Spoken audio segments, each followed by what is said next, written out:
Olá pessoal, tudo bem? Sejam bem-vindos à nossa unidade 8 da disciplina de contabilidade comercial.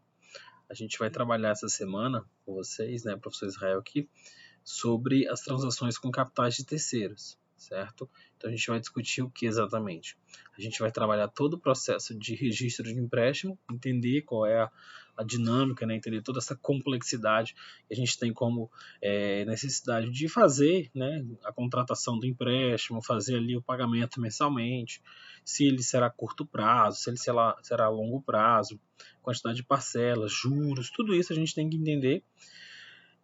Financiamentos também, não só os empréstimos, mas financiamentos também. Eu trabalho aí numa uma temporização mais extensa, quase que sempre longo prazo. Então, na sua grande totalidade, as empresas necessitam de financiamentos aí de pelo menos 24, 36 meses.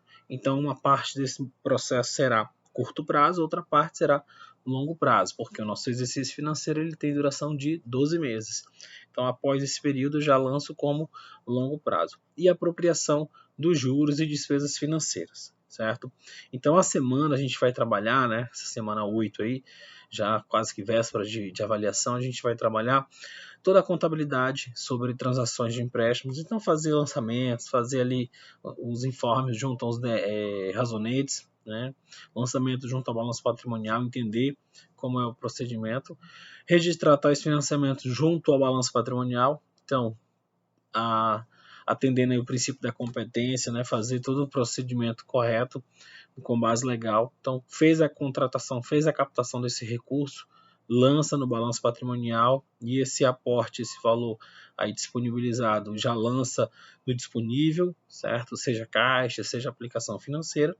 E, consequentemente, a gente vai entender aí como efetuar os cálculos, a apropriação desses juros, porque uma vez contratado, sabe-se que tem a necessidade aí de um pagamento por um juros, por um valor acrescido aí de taxa de contratação, despesas com financiamento. Então, tudo isso os bancos, as instituições financeiras fazem sim essa comunicação.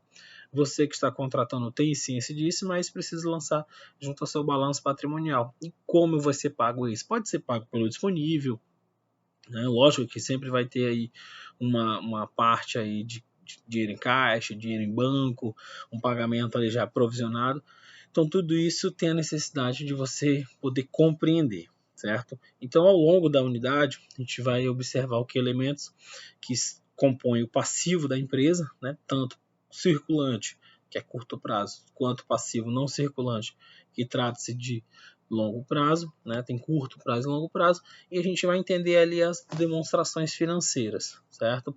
Abordando aí, como já foi mencionado, a questão dos juros sobre empréstimos e financiamentos, basicamente é isso, mas esse basicamente é entender toda a dinâmica, todo o processo, como alocar esses valores, como eles devem ser construídos junto ao razonete, como devem ser inseridos junto ao balanço patrimonial.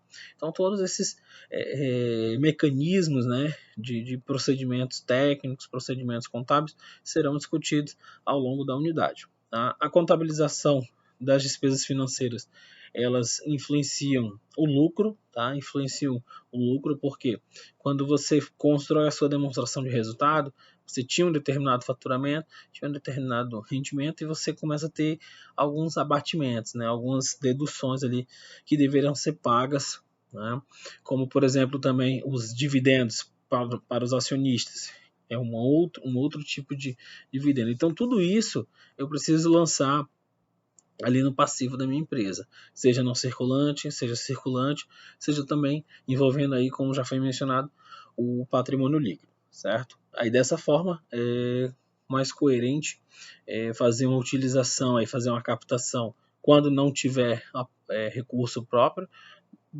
ter a decisão de utilizar um capital de terceiro. Como já foi esclarecido, a gente repete: instituições financeiras, financiamentos, empréstimos, alguma forma que você tenha disponibilidade de capital de recurso, mas que vai ter uma contrapartida, vai ter uma obrigação com essa empresa, com quem dispôs desse valor.